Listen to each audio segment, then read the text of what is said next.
On our top story this morning that's been happening, roads in Sandton expected to be gridlocked following the bridge collapse on the M1 near Johannesburg yesterday. Let me tell you a little bit more about this temporary pedestrian bridge. It's near the Gautrain off-ramp, and this bridge was set to cost 130 million rand. It went across the M1 highway along the existing Gautrain interchange. Basically, what it was expected to do was open up what they are calling a corridor of freedom between Alexandra and Sandton. Construction began in March this year, was expected to be ended by the end of this month. Let's find out a little bit more. The people that were responsible for this, Murray and Roberts, have the contract, but it was being overseen by the Johannesburg Development Agency.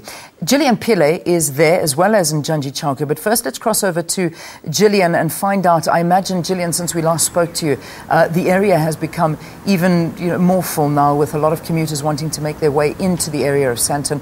What's it looking like from your side? Yes, as you can imagine, Leanne, it's daytime now. Traffic has considerably picked up, and still a lot of people, looking down at the scene. As you can see behind us, a lot of spectators. It's drawn a lot of attention from people passing over the highway, trying to get a peek, trying to see what exactly is happening with the operations here. Just a short while ago, a helicopter was hovering above us. The media contingent has also picked up, people really trying to get an update about operations that has continued here throughout the night. As the emergency services has said to us, they're working on a relief team system where the team that work throughout the night are being relieved. They're combing through the debris, as I said earlier, Leanne, trying to piece together exactly what happened, what caused this bridge to collapse, and really no closer to any answers. But to give us a sort of sense from the mayoral committee perspective, we are joined by a member of the mayoral committee, Matsidiso Mfikoe. She's from the environmental and infrastructure services of the city. Good morning, ma'am. Good morning, and thank you for having us. Talk to us about, people want to know when the road will be cleared. What can they expect? The expectation is that between lunch and peak hour, the road should be open, the debris should have been moved. They brought in extra capacity for them to be able to move in terms of ensuring that they remove and open the road. You're saying opening the road. What does this mean in terms of motorists? Motorists, we're asking them to still be patient with us up until we open the road. So hopefully by rush hour in the evening, the road will be open for use. So we'll still be communicating through the media, through social media, so that people are kept apprised as to the developments on the highway.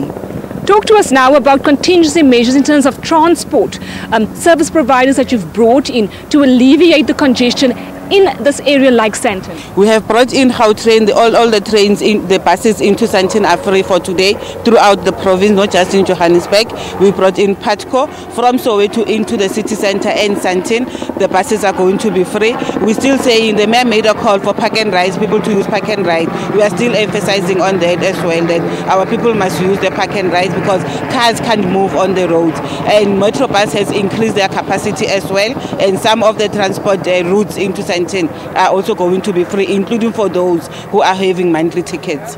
One last question. Just talk to us about this independent investigation that the city is running, parallel to the one that Murray Roberts is also running. Yes, we want an independent view as to what caused the accident and what are the mitigating factors and what should be done. So we are not going to depend on the one appointed by the company, but the city is finalizing its own procurement process to appoint an independent one that is going to give the mayor and the mayoral committee a sense and be able to for the mayor to be able to take the residents of Johannesburg and the country and the province into confidence as to what happened and what I'm going to do going forward.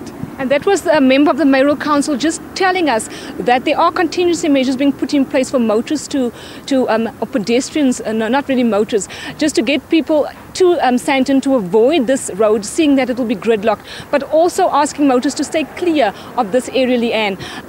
also telling us that there's an independent investigation that will be running alongside the one that Marion Roberts will be conducting. And I think the good news is that we are hoping to see that this road will be cleared by lunchtime, hopefully for use by motorists. Leanne. Yeah. I imagine the word hopefully being stressed there, because it's a huge process to try and remove what's in the road. I mean, we can see exactly what's happening behind you and from those visuals. But Gillian, thank you. We'll cross to you again a bit later in the next hour here on Morning Live. But Gillian is not alone. On the other side of the bridge, we've got Njanji Chauke. Njanji, give us an idea of the area, because I know that there is the two off-ramps and the on-ramp, the Grayston on-ramp and off-ramp. Obviously, the highway is closed all around there. Are you aware of where up to the highway is still free-flowing if people are in fact wanting to use it? Would you have that information available?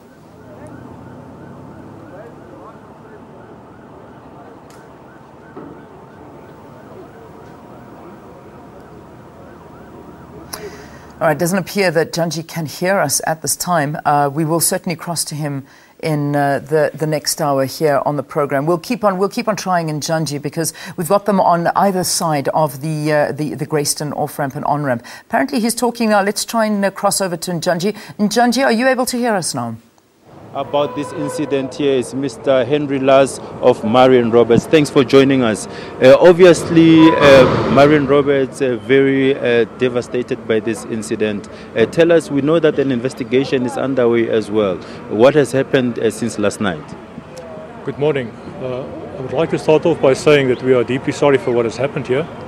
As you can see, the incident site behind me is currently being cleared. And we would like to extend our condolences to the families of the deceased, and also our deepest sympathy to the people that have been injured in this incident. We're still not sure what caused this collapse of the structure.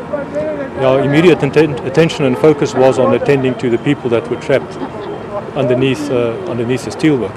That rescue operation continued until about 11 o'clock last night, and the Department of Labour is conducting the investigation on behalf of the authorities. And we will be conducting our own investigation. But the investigation commenced as soon as the people arrived on site yesterday afternoon. But the clearing operations, which is currently underway, could not have commenced until we got the permission from the Department of Labour to start with that work. So the clearing operations only commenced after midnight, and it's currently progressing reasonably well. And we are hopeful that the road will be cleared again for traffic before this afternoon's peak traffic. As far as the investigation is concerned, as I said, it is under control of the Department of Labour. They're working with the other authorities, and they're leading the investigation. We are doing our own investigation, and we have forensic engineers working with us, independent forensic engineers, and also independent consultants that specialise in these type of investigations. It is not possible for me to say at this stage how long it's going to take us to conclude this investigation. There are many factors to be considered. There's lots of speculation in the media as to the cause of this incident, but we can say at this stage that we have no view, and we have not issued any formal statement as to what caused this incident. We can only do so after the investigation. Yeah, and then according to the information that we have, earlier there were reports that only 2 people were killed, but it has since emerged that at least 3. What do you know so far? Yes, the information that I had, that was midnight last night, and even early this morning, was that there were 2 deceased and then 3 people critically injured. I've visited the injured last night in hospital, and talking to the doctor was hopeful that they would be able to recover from the injuries. But I've just heard, as I was coming back to the site, that there is information that the 3rd person has passed away. I cannot confirm it. It is information that we've received from external sources. So 2 people deceased, that is fact, and we just received information about the 3rd person. In the meantime, we're trying to establish contact with the families of the injured and of the deceased. We are working with the City of Johannesburg to get those contact details and contact information, and we will engage with these families as soon as possible and see what support we can provide them with. Okay, and Marion Roberts is quite a reputable company. How did this affect your shares? I saw that last night, shortly after the incident, the shares started plummeting. Yes, just before the markets closed yesterday, the share dropped by 7%, so it was quite a quite a big drop, and that was after the news of this incident became public. But yes, as you say, Marion Roberts is a reputable organisation. We are deeply concerned about safety and the safety of all our people. Zero harm is the vision for the group as far as safety is concerned. And we believe that we are very professional in the way in which we do our business, from an engineering point of view and from a construction point of view. So at this stage I can really not tell you what caused this tragic incident. It is not something that we would expect within the group, and we just cannot explain it at this moment. And just finally, the bridge that we're constructing there is not only important for pedestrians and cyclists, and also linking the poor community of Alexandra to the wealthy one of Sandton. It is symbolic also in that nature. How is the morale like at the moment within Marion Roberts? Well, if something like this happens in Marion Roberts, it's like death in the family. It is really something that's very difficult for us to deal with. We deal with it as well as we can, but we are deeply saddened by what has happened here. But this construction behind me, what you see there is a steel support structure. It's not the bridge itself. It is a steel support structure, and the bridge would have been constructed on top of the support. And once the permanent bridge is in place, this would have been removed. So it is a pedestrian crossing. That is the project that is underway here. Okay. There you have it from Mr. Henry Luss, the CEO of Marion Roberts, reflecting on the incident here. It's back to you in studio. All right, Njanji Chake, thank you very much.